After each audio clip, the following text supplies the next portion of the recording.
The pill bottle sat on the bathroom counter. Orange plastic, white cap, label half peeled off from age. Jake Morrison, standing in his small apartment bathroom at 2:37 in the morning, stared at it. Had been staring at it for the past 11 minutes. Not moving, barely breathing, just staring. OxyContin, 40 milligram tablets, prescribed 2 years ago. After the injury, after Afghanistan, after everything.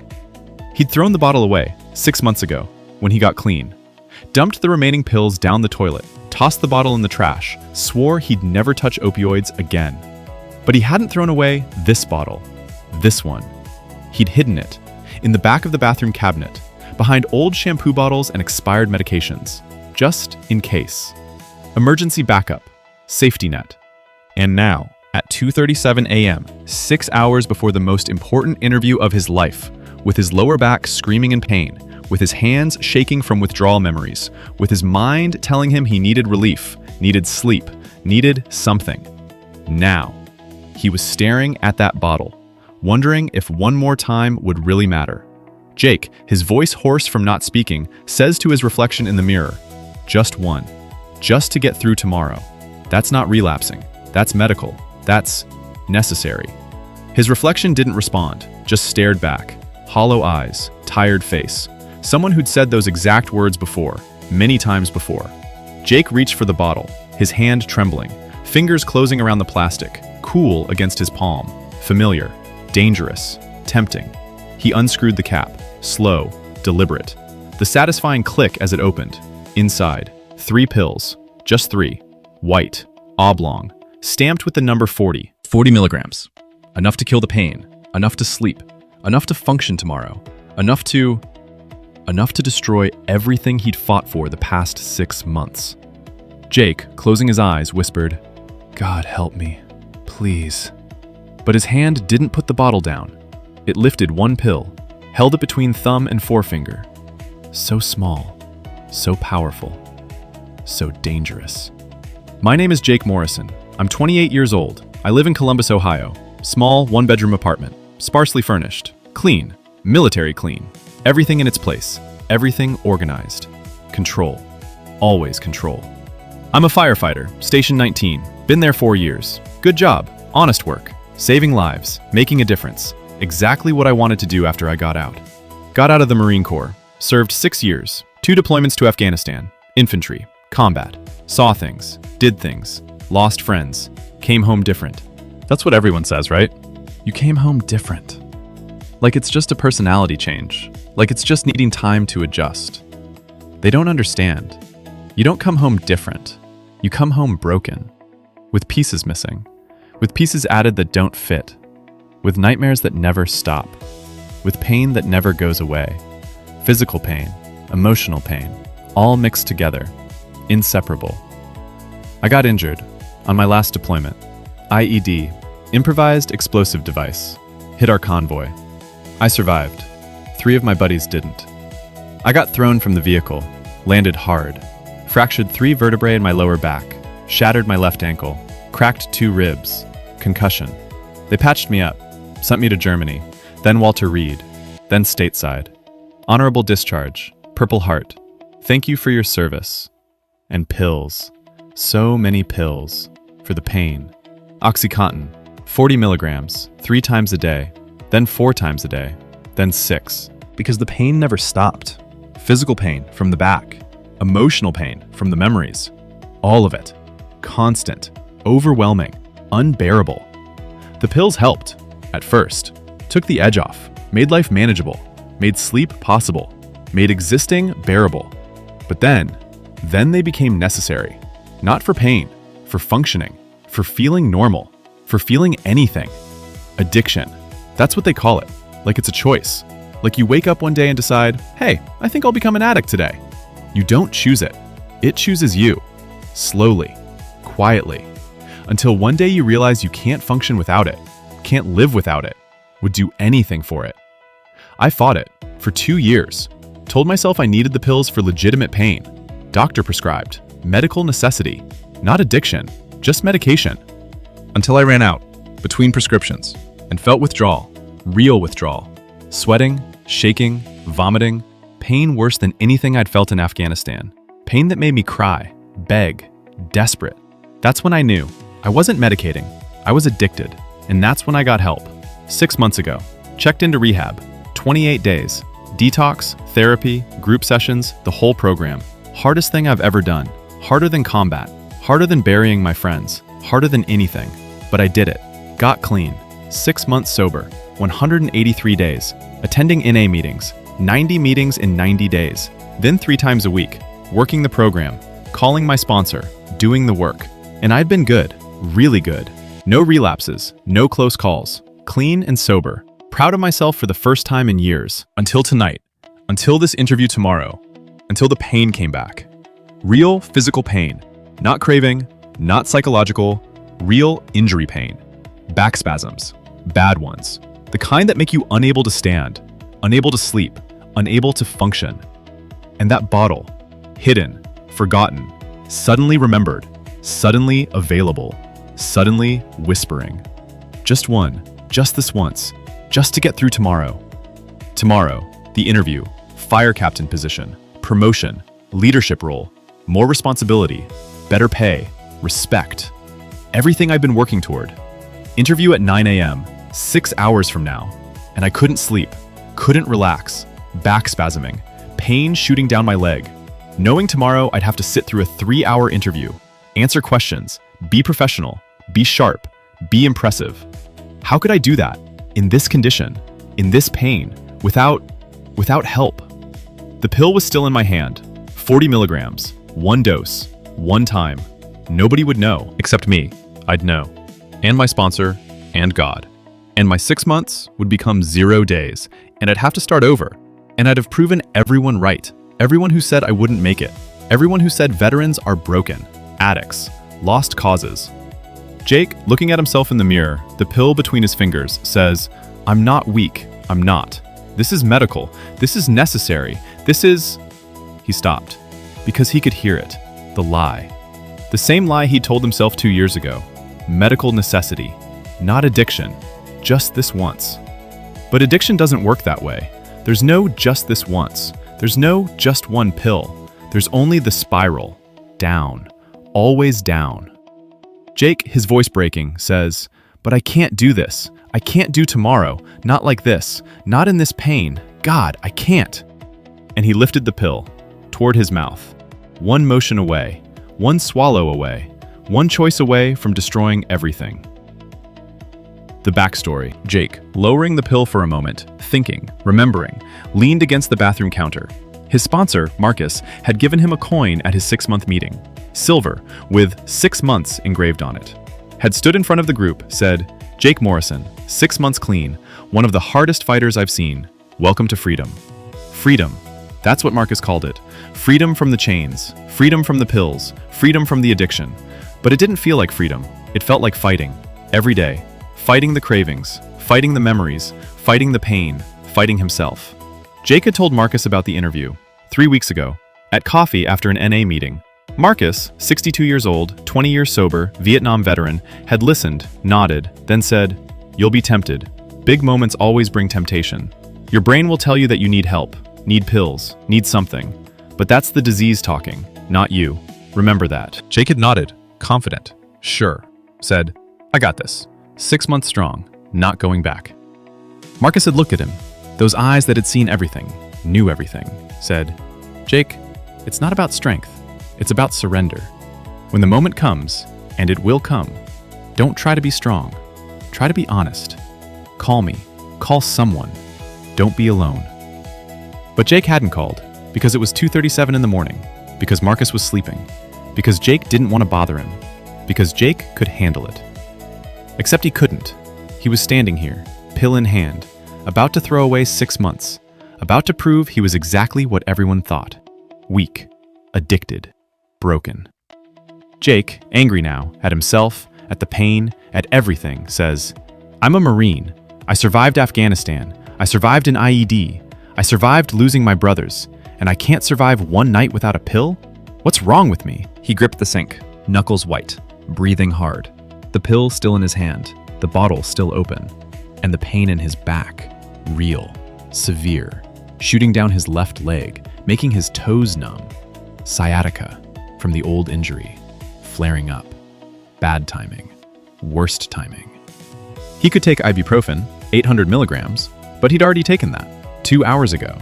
Didn't touch it. Didn't even make a dent. He could go to the ER, get it checked, get a shot, muscle relaxer, something non-narcotic, something safe. But the ER meant hours, meant missing sleep, meant showing up to the interview exhausted, meant maybe not being sharp, means maybe losing the opportunity. Or he could take one OxyContin, sleep, wake up pain-free, rested, ready, nail the interview, get the promotion, move forward with his life. One pill, one time, then throw the bottle away. For real this time, permanently. That was reasonable. That was practical. That was the disease. Convincing him, rationalizing, justifying, creating permission. Jake, squeezing his eyes shut, says, "Jesus, I need help. Real help. I can't do this alone. Please." And before he could think, before he could rationalize, before he could change his mind, something happened. The sound in the bathroom began to change. The hum of the ventilation fan, slowing, deepening, like someone turned down the speed. The light from the fluorescent bulb above, flickering imperceptibly, started slowing. Individual flickers visible, lengthening. Jake, still gripping the sink, still holding the pill, noticed. Looked up, confused. Jake says, "What?" But his voice sounded strange, stretched, like speaking through thick syrup. The water dripping from the faucet, one drop hanging, suspended, not falling, just frozen, mid-air. Time. Time was stopping. Jake, his heart racing, looked around, says, "What's happening? Am I having a stroke? Overdose?" But he hadn't taken anything. Not yet. The pill was still in his hand, untouched. And then, everything stopped. Completely. Totally. Frozen. The drop of water, suspended. The fan, silent. The light, steady. No flicker, no movement. Nothing. Except Jake, still conscious, still able to move, still there. But the world around him, frozen. Jake, terrified now, says, "Hello? Is anyone there?" And a voice. Not audible, not external, but internal, deep, resonant, familiar somehow. "You called for help." Jake, spinning around, seeing no one, says, "Who's there? Who's talking?" "You asked Jesus for help. I'm here."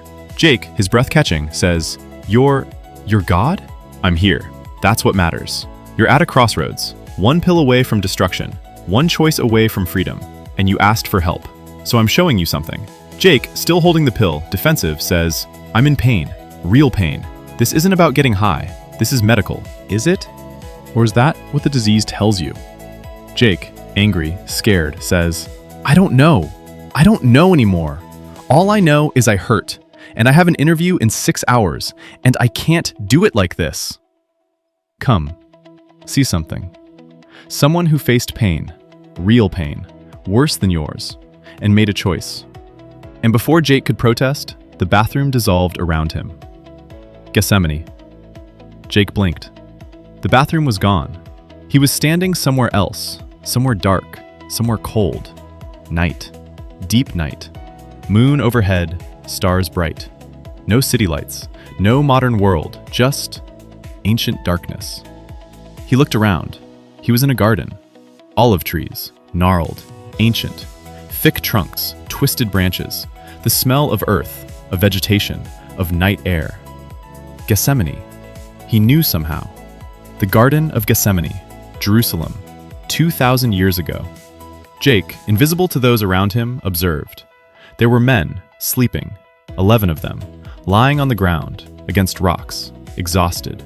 Disciples, Jesus' disciples, and further into the garden, alone. A man, kneeling, face to the ground, praying, crying, agonizing.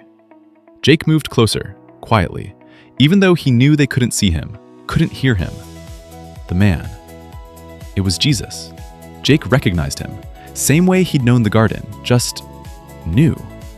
Jesus looked human, completely human, not glowing, not ethereal, just a man. 33 years old, dark hair, beard, simple robe, dirty from travel, dusty from the day. But his face was destroyed by anguish, by fear, by grief, by pain that had nothing to do with physical injury. He was praying, loudly, desperately, not the calm, composed prayers Jake had heard in church, but raw, broken, honest. Jesus, his voice thick with emotion, says, "Father, if you are willing, remove this cup from me. Please, please take this away. I don't want to do this. I don't want to face this. Please." Jake stopped, stunned. Jesus, asking God to take away the suffering, asking for relief, asking for escape. Jesus, continuing, his body shaking, says, "You know what's coming. Tomorrow. The arrest, the trial, the beatings, the torture, the cross. I know. I see it. And I'm afraid. I'm so afraid." Tears streamed down his face, his hands clenched in the dirt, his breathing rapid, panicked. Jake had never seen this side of Jesus. Scared, desperate, begging. An angel appeared, visible, glowing faintly, knelt beside Jesus, didn't speak, just strengthened somehow. Jesus, after a moment, sat up, looked at the sky, says, "Father, I don't want this cup, this suffering, this pain. If there's any other way, any other path, please, show me." Silence. Just the wind in the olive trees, the breathing of sleeping disciples, the distant sounds of Jerusalem at night. No answer, no voice from heaven, no miraculous removal of the suffering, just silence, and the reality that the cup, the suffering, the cross, was necessary, was the path, was the choice. Jesus, his face wet with tears and sweat, blood vessels bursting from the stress, actual drops of blood mixing with his sweat, says, "But not my will, not what I want, your will, what you want, let it be done." He said it again, louder, firmer, like he was convincing himself, fighting himself. "Not my will, but yours. Not my will, but yours." He stood, slowly, unsteadily, walked back toward the sleeping disciples, found them still asleep. Peter, James, John, the ones he'd asked to stay awake, to pray with him. Jesus, looking at them with sadness, not anger, says, "Couldn't you stay awake for 1 hour? Watch and pray that you don't fall into temptation. The spirit is willing, but the flesh is weak." The flesh is weak. Jake heard it, felt it, understood it. Jesus went back, deeper into the garden, knelt again, prayed again. Same prayer, same desperation, same fear. "Father, take this cup, please. I don't want this. I'm afraid." But always ending the same way. "Not my will, but yours." 3 times. Jesus prayed 3 times, asked for relief 3 times, surrendered to God's will. Not because he wanted to, but because he chose to. Chose surrender over escape. Chose obedience over comfort. Chose God's plan over his own desire. Jake watched, transfixed, because he understood, for the first time, really understood. Jesus wasn't weak, wasn't cowardly, wasn't failing. He was facing real suffering, real pain, real temptation to escape, and he was choosing, despite the fear, despite the pain, despite everything, choosing God's will over his own. The scene began to fade, the garden, the disciples, Jesus, all dissolving into light. But Jake heard one more thing, Jesus' voice, strong now, resolved. "Rise, let us go. The hour has come." Not running, not escaping, not taking the easy way, but rising, going, facing, the cup, the suffering, the cross, all of it, willingly, because it was the Father's will. The voice returned. "You saw." Jake, his own voice shaking, says, "I saw." "What did you see?" Jake, processing, struggling, says, "I saw Jesus, afraid, in pain, facing something horrible, and begging God to take it away, to remove the suffering, to give him relief." "And did God remove it?" Jake says, "No. The cup stayed. The suffering stayed. The path stayed." "And what did Jesus do?" Jake, tears forming, says, He surrendered. "Not my will, but yours." He chose God's plan, even though it meant suffering, even though he was terrified, even though he wanted escape. And you're facing pain, real pain, and holding relief. One pill, one choice, one escape. What will you do? Jake, looking down at his hand, at the pill still there, says, "But it's different. Jesus was facing the cross, salvation of humanity. I'm just trying to get through an interview. It's not the same, isn't it?" You're being asked to face pain, without escape, without numbing, without the easy way. You're being asked to trust that God will carry you through, that His strength is enough, that surrender is better than control. How is it different? Jake, defensive, says, "Because this pill is medicine. It's not sin, it's prescription." Jesus wasn't being offered legitimate medical help. He was being asked to suffer needlessly. Was he? Or was the suffering necessary for the resurrection, for the victory, for the transformation? Sometimes pain is the path, not the punishment. And trying to escape it, trying to numb it, trying to control it, that's what leads to addiction, to slavery, to death. Jake, his voice breaking, says, "But I'm in pain, real pain, and I have to function tomorrow. How can I do that without help?" You're asking the wrong question. The question isn't, how can I do this without the pill? The question is, can I trust God to give me what I need? Jesus didn't ask God to make the cross easier. He asked God to remove it. And when God said no, he surrendered, trusted, obeyed. The cup you're holding, that pill, it's not help, it's escape, it's control, it's refusing to surrender. It's saying, I don't trust God, I trust the pill. Jake, angry now, tears streaming, says, "So what? I'm supposed to just suffer? Just be in pain? Just trust that God will magically fix it?" No, you're supposed to surrender, to admit you can't control this, can't fix this, can't manage this, and let God carry you. That's what Jesus did. He admitted he was afraid. He admitted he wanted escape. He admitted he couldn't do it alone. And then he surrendered. Not my will, but yours. Jake, sobbing now, says, "I don't know if I can do that. I'm not Jesus. I'm not strong enough." Jesus wasn't strong enough either. That's why he needed the Father. That's why he prayed. That's why he surrendered. Strength isn't doing it alone. Strength is admitting you can't and trusting someone bigger. The flesh is weak. Jesus said that. Your flesh is weak. The pain is real. The temptation is real. But the Spirit, your spirit, connected to God's Spirit, that's strong. That can carry you. If you surrender, if you let go, if you choose His will over yours. Jake, looking at the pill in his hand, says, "And if I take it, if I choose the pill, what happens?" You know what happens. You've been there before. One pill becomes two, two becomes 10, 10 becomes a life, back in slavery, back in chains, back in darkness. Is that what you want? Is temporary relief worth permanent bondage? Jake says, "No, but I'm scared. I'm scared I can't do tomorrow without it. I'm scared I'll fail. I'm scared I'll lose everything." Jesus was scared too, terrified, but he did it anyway. Not because he was strong, but because he trusted. Can you trust? Can you surrender? Can you say, "Not my will, but yours"?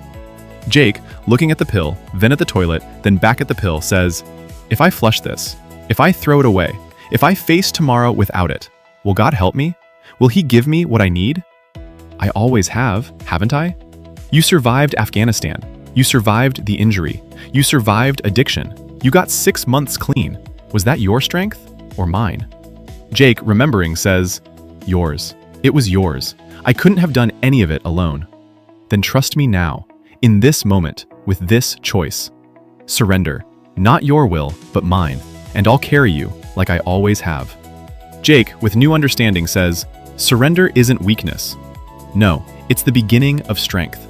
The bathroom snapped back, sound rushing in, fan humming, light steady, drop of water falling, splashing into the sink. Jake, still standing at the counter, still holding the pill, looked at the clock on the wall. 2:44 a.m. When had he looked before? 2:44 a.m. 7 seconds ago. 7 seconds. The garden, Jesus, the surrender, all in 7 seconds. Jake, taking a shuddering breath, looked down at the pill in his hand. 40 milligrams. Relief. escape, control, bondage. And he remembered. Jesus, on his knees, bleeding sweat, begging God, remove this cup, but surrendering, not my will, but yours. Jake, his hand shaking, walked to the toilet, dropped the pill into the water. It floated for a second, white against the clear water. Then he flushed. Gone, spiraling down, disappearing. One down, two to go. He went back to the counter, picked up the bottle, shook out the other two pills, held them. All three gone would mean no backup, no safety net, no emergency escape. Just trust, just surrender, just God. Jake, his voice firm now, determined, says, not my will, but yours. And dropped them in. Flushed again. Watched them disappear. Then the bottle. The prescription bottle itself. Into the trash. No, not the trash. Into the garbage disposal. Turned it on. Ground it up. Destroyed it. Completely. Permanently. No backup. No safety net. No pills. Just God. Jake, still in pain. Back still spasming, legs still numb, but something different in his chest now. Picked up his phone. 2:47 a.m. He scrolled to Marcus, his sponsor. Hit call. It rang 4 times. Then a groggy voice. Marcus, half asleep, says, Jake? What's wrong? You okay? Jake, his voice steady but honest, says, I almost relapsed. Had pills. In my hand. About to take them. But I didn't. I flushed them. I'm clean. But I need help. I'm in pain, bad pain, and I have my interview in 6 hours, and I don't know how to do this. Marcus, fully awake now, says, where are you? Jake says, home, bathroom. Marcus says, stay there. I'm coming. 20 minutes. Don't move. Don't be alone. You did the right thing. Calling, admitting. That's strength, Jake. Real strength. Marcus hung up. Jake, still holding the phone, slid down to sit on the bathroom floor, back against the tub, and waited. And even in pain, even scared, even uncertain, he felt something he hadn't felt in months. Peace. Not comfort, not relief, but peace. From surrender, from trust, from choosing God over pills. Marcus arrived at 3:08 a.m., let himself in with the spare key Jake had given him, found Jake still sitting on the bathroom floor. Marcus, 52 years old, black man, gray beard, kind eyes, sat down next to him. Didn't say anything for a minute, then says, you called. That's huge. Most people don't. They take the pill. They relapse. They hide. You called. Proud of you. Jake, exhausted, says, I don't know how to do tomorrow. The interview. The pain. I'm terrified I'm going to fail. Marcus says, you're not going to do tomorrow alone. We'll get you to urgent care. Right now. Get you checked. They'll give you a shot. Non-narcotic. Muscle relaxer. Toradol maybe. Pain management without opioids. Then you'll rest. I'll stay. Make sure you're okay. And tomorrow, we'll pray. We'll get you to that interview, and God will do the rest. Jake, looking at him, says, you believe that? That God will show up? Marcus, smiling, says, man, God already showed up. You flushed those pills. That wasn't you. That was him. And he'll show up tomorrow too. He always does. When we surrender, when we trust, he always shows up. They went to urgent care, 3:30 a.m. Got Jake checked. Doctor diagnosed severe muscle spasm. Gave him an injection of Toradol, a strong anti-inflammatory, non-narcotic, also a muscle relaxer, Flexeril, not addictive, safe. Within an hour, the pain decreased. Not gone, but manageable. Enough to function, enough to sleep. Marcus drove Jake home, stayed, slept on the couch, made sure Jake wasn't alone. Jake, lying in bed at 5:15 a.m., finally able to rest, whispered, thank you for carrying me, for showing up. Not my will, but yours. And slept for 3 hours. Not great, but enough. Jake, wearing his dress uniform, Marine Corps Service Charlies, clean and pressed, stood outside Fire Station 3 at 8:45 a.m. This was where the interview panel was meeting. Deputy Chief Williams, Battalion Chief Rodriguez, Captain Stevens. 3 people who would determine his future. His back still ached. Dull pain, but manageable.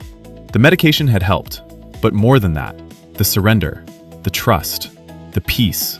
That carried him more than any drug could. Marcus, standing next to him, having driven him here, says, You got this. Be honest. Be yourself. And remember, God's got you. No matter what happens, you're clean. You're 6 months strong. You're a man of integrity. That's what matters. Jake, nodding, says, "Not my will, but his." Marcus, smiling, says, "Exactly. Now go show them what a surrendered warrior looks like." Jake walked in, through the bay, past the engines, up the stairs, to the conference room.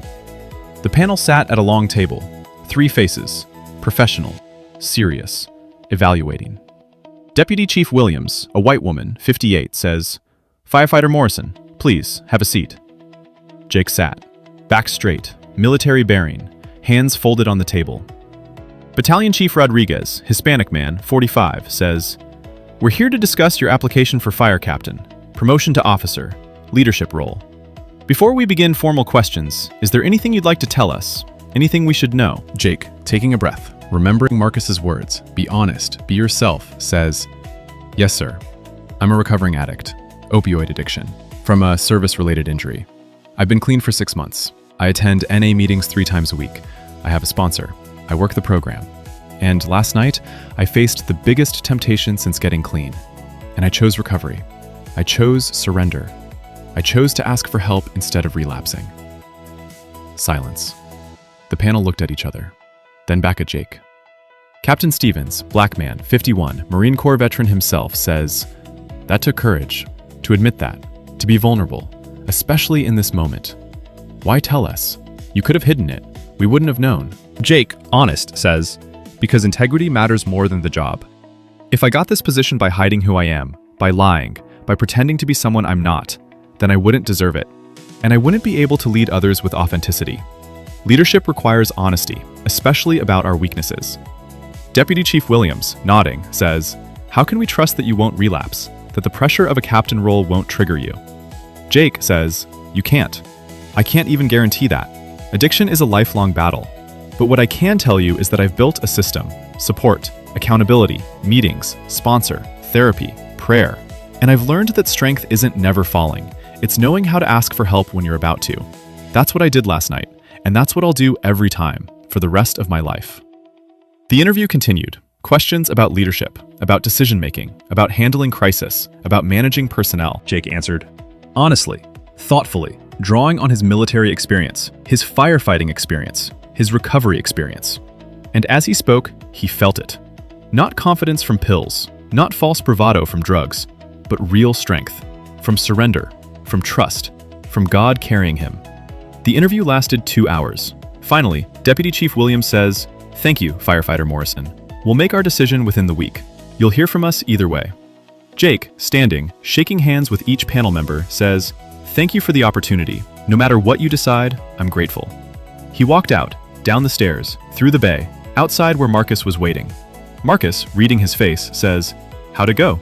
Jake, honestly, says, "I don't know. I told them everything. The addiction, the recovery, last night, everything. They either respect it or they don't. But I was honest, and I have peace with that." Marcus, clapping him on the shoulder, says, "That's all you can do.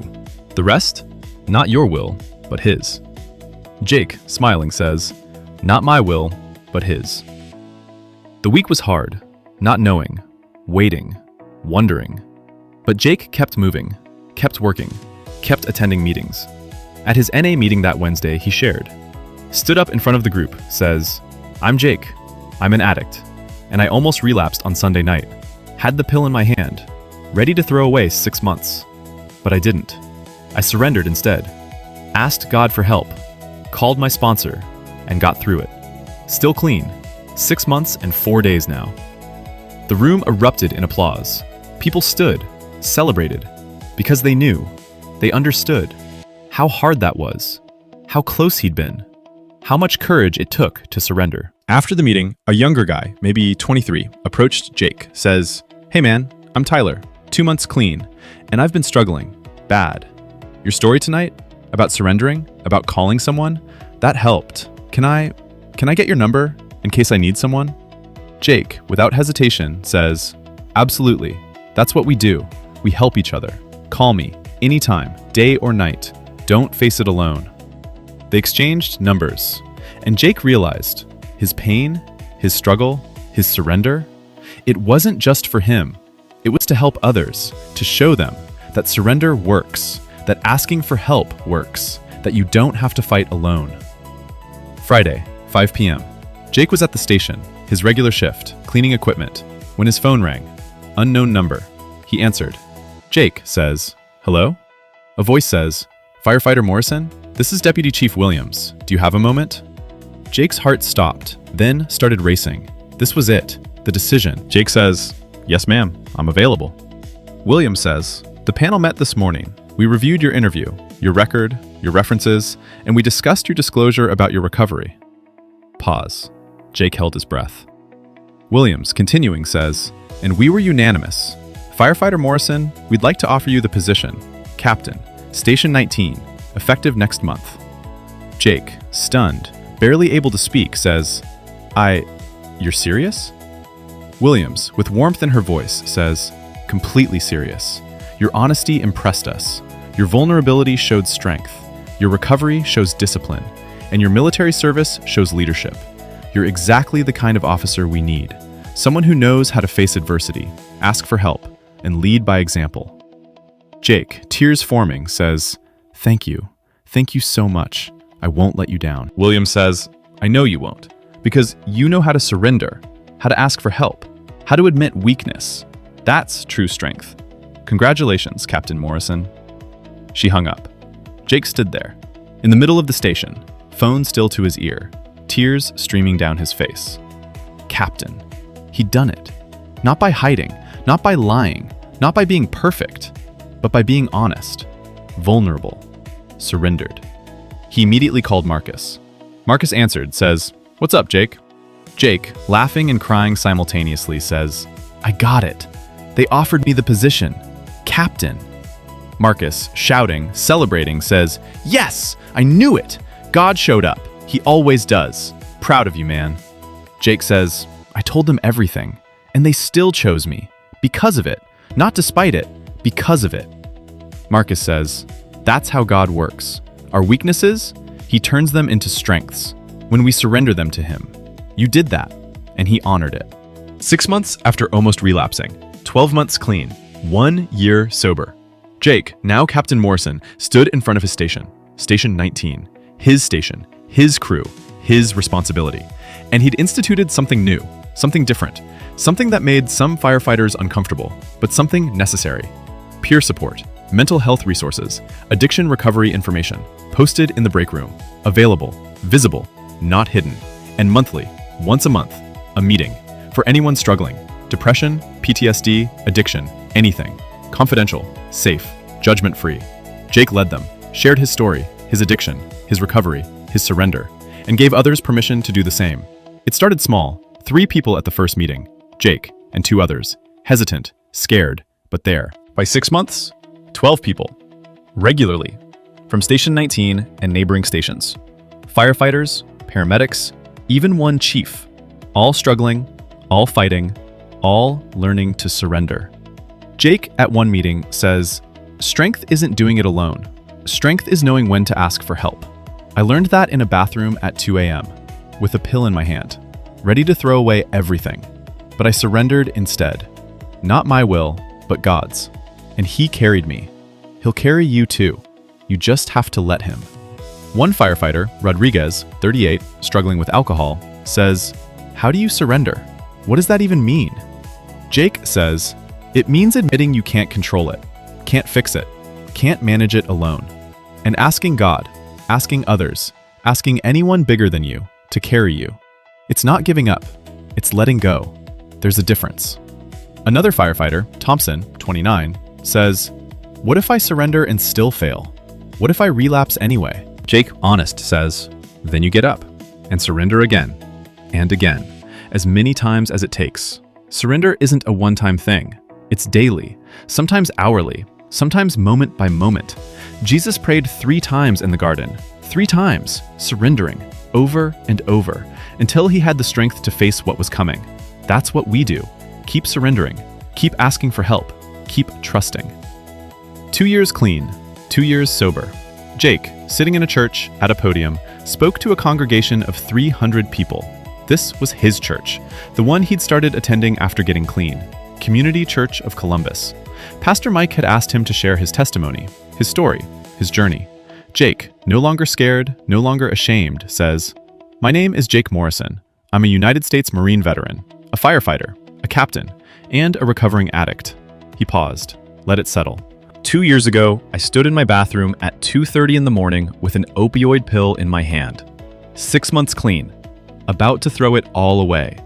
In pain, scared, desperate. And I prayed, the first real prayer I'd prayed in years. "Jesus, help me." And he did, in a way I'll never forget.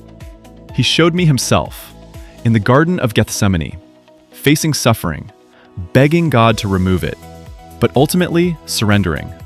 Not my will, but yours. That's when I understood. Surrender isn't weakness, it's the beginning of strength. And addiction can't be beaten by willpower, by being strong, by fighting harder. It's beaten by surrendering, by admitting you can't, and letting God. I flushed those pills. I called my sponsor. I went to urgent care. I went to my interview the next day, exhausted, in pain, but at peace. And I told them the truth about my addiction, my recovery, my surrender. And they promoted me anyway, because of it, not despite it. 2 years later, I'm still in recovery, still attending meetings, still calling my sponsor, still surrendering, daily, sometimes hourly, because addiction doesn't go away. It's a lifelong battle. But I'm winning, not because I'm strong, but because I surrender to someone stronger, Jesus, who faced suffering, who understands pain, who knows temptation, and who showed me how to say, "Not my will, but yours." If you're struggling tonight, with addiction, with pain, with anything that feels impossible, I want you to know, surrender isn't giving up. It's letting God, and He will carry you, like He carried me, like He carried Jesus. He'll carry you too. Not my will, but yours. That's the prayer. That's the key. That's the beginning of freedom. The church was silent. Then, applause. Not polite, but genuine, emotional, thankful. After the service, 17 people approached Jake, asking for help, for resources, for hope, struggling with addiction, or loving someone who was. Jake gave them his number, gave them NA meeting information, gave them his sponsor's contact, gave them hope. Because that's what surrender did. It freed him to help others, to be honest, to be vulnerable, to be useful. The truth about addiction is this: you can't beat it with willpower. You can't beat it with strength. You can't beat it alone. You beat it with surrender, with admitting you can't, with asking for help, with trusting something bigger than yourself. Jesus, in the garden, facing the cross, wasn't weak when he prayed, "Remove this cup." He was honest, real, human. And he wasn't weak when he surrendered. "Not my will, but yours." He was strong, obedient, trusting. That's the paradox. Surrender is strength. Admitting weakness is courage. Asking for help is power. Jake Morrison learned that at 2:37 a.m., with a pill in his hand, facing destruction, choosing surrender instead. And it saved his life, not just physically, but spiritually, emotionally, completely. 2 years later, he was captain, leader, mentor, helper, not despite his addiction, but because of it. Because it taught him surrender, taught him to ask for help, taught him that he couldn't do it alone. And that made him a better leader, better firefighter, better man, because he knew his limits, knew his weaknesses, and wasn't afraid to admit them. 3 years clean, Jake received a call from Tyler, the young guy from NA who'd asked for his number 2 years ago. Tyler on the phone says, "Jake, it's Tyler. Remember me from the meeting? You gave me your number?" Jake says, "Of course. How are you, man?" Tyler says, 2 years clean. Got my 2-year coin yesterday. And I wanted to call to say thank you for showing me that surrender works, that asking for help isn't weak. You saved my life by sharing yours." Jake, emotional, says, "You saved your own life, Tyler, by choosing surrender, by asking for help, by trusting. I'm proud of you." Tyler says, "I'm doing what you did, helping others, sponsoring guys, sharing my story, passing it on. Because that's what we do, right? We help each other." Jake says, "That's exactly what we do. Keep surrendering, keep helping, keep trusting. God's got you." They hung up. Jake sat there, thinking. About the pill, about the bathroom, about that night, 3 years ago. If he'd taken it, if he'd chosen the pill over surrender, over God, he'd be dead. Or back in active addiction, lost, broken, gone. But he didn't. He chose surrender. Not my will, but yours. And God carried him. Through that night, through the interview, through 2 years, through becoming captain, through helping others. All because of 7 seconds. 7 seconds of freeze. 7 seconds of seeing Jesus. 7 seconds of understanding. Surrender isn't weakness. It's the beginning of strength.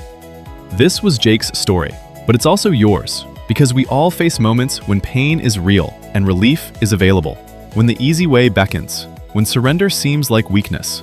And we have a choice. Do we take the pill? Do we numb the pain? Do we control the situation? Or do we remember that Jesus in the garden faced unbearable suffering, and he asked God to remove it, to take it away, to give him relief. But when God said no, when the cup remained, when the suffering was necessary, Jesus surrendered. Not my will, but yours. That's not weakness. That's the beginning of strength. Because strength isn't doing it alone. Strength is knowing when to ask for help, when to admit you can't, when to trust someone bigger. Jake Morrison learned that, with a pill in his hand, facing destruction, choosing surrender instead, and it saved his life. Can you do the same? When pain is real? When relief is available? When escape is tempting? Can you surrender? Can you ask for help? Can you trust? It's not about being strong. It's about being honest, about being vulnerable, about admitting you need help. The flesh is weak. Jesus said that. Your flesh is weak. The temptation is real. The pain is real. But the spirit, your spirit, connected to God's spirit, that's strong. That can carry you. When you surrender, not my will, but yours. That's the prayer. That's the beginning. That's freedom. If you're struggling with addiction or loving someone who is, you're not alone. And asking for help isn't weakness, it's courage. Download the free ebook, Surrender, Finding Strength in Admitting You Can't. Link in the description. This ebook includes complete study of Jesus in Gethsemane, understanding the difference between surrender and giving up, practical steps for asking for help, resources for addiction recovery, how to support someone in recovery, discussion questions for small groups, real stories of surrender and recovery, finding strength in weakness. National helplines.